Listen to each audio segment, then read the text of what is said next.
dynamique est très bonne. L'immobilier résidentiel est particulièrement recherché par les prêteurs et du coup des très bonnes conditions qui stimulent des volumétries de crédit importantes. Si on regarde d'ailleurs les chiffres de la Banque nationale, on observe que la volumétrie de crédit pour les immeubles résidentiels est en fait de retour au même niveau que ce qu'on a vu avant le Covid.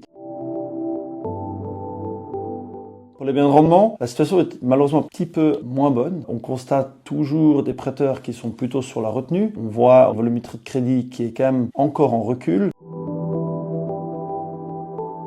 On voit aujourd'hui que le taux Saron est plus intéressant. Ce qu'on observe, c'est que les taux Saron portés par la Banque centrale qui a baissé son taux directeur à 0%, on arrive très facilement à avoir des conditions de crédit autour d'1%.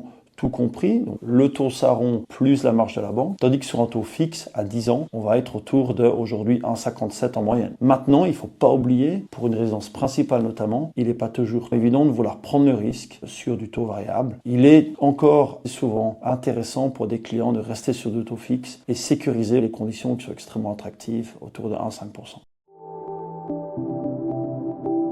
La dynamique prêteur aujourd'hui est faible. On voit d'un côté les grosses banques qui sont très en recherche de crédit et qui ont des conditions très avantageuses, mais dès qu'on sort d'une très belle clientèle, elles sont aujourd'hui plus frileuses. Les plus petits établissements, eux, ont très peu de liquidité et du coup font très attention. Lorsqu'on parle d'immeubles de rendement en particulier, là, tout le monde est au même niveau et prête relativement peu. Lorsqu'on sort du critère bancaire, c'est encore davantage le cas. On voit par exemple aujourd'hui les compagnies d'assurance et les fonds de pension sont toujours en retrait du marché et ne sont pas revenus.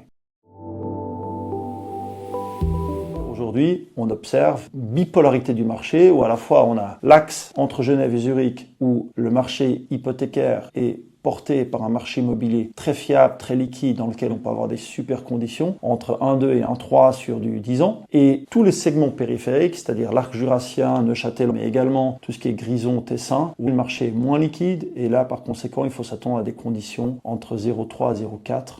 Au-dessus, on a toujours des conditions un tout petit peu plus avantageuses en Suisse alémanique avec entre 0,1 et 0,2% plus faibles sur l'axe zurichois. Marché dynamique, retour du marché hypothécaire. On s'attend à ce qu'en 3e et 4e trimestre, on ait un retour des fonds de pension et des caisses d'assurance et certaines banques qui commencent à se rouvrir les vannes. Et donc, ne surtout pas oublier de bien comparer les offres parce qu'on remarque toujours des grosses différences entre les prêteurs. Entre le meilleur et le moins bon prêteur, on peut avoir jusqu'à 9 000 francs de différence par client par année. L'utilité de comparer aujourd'hui les tarifs est très importante.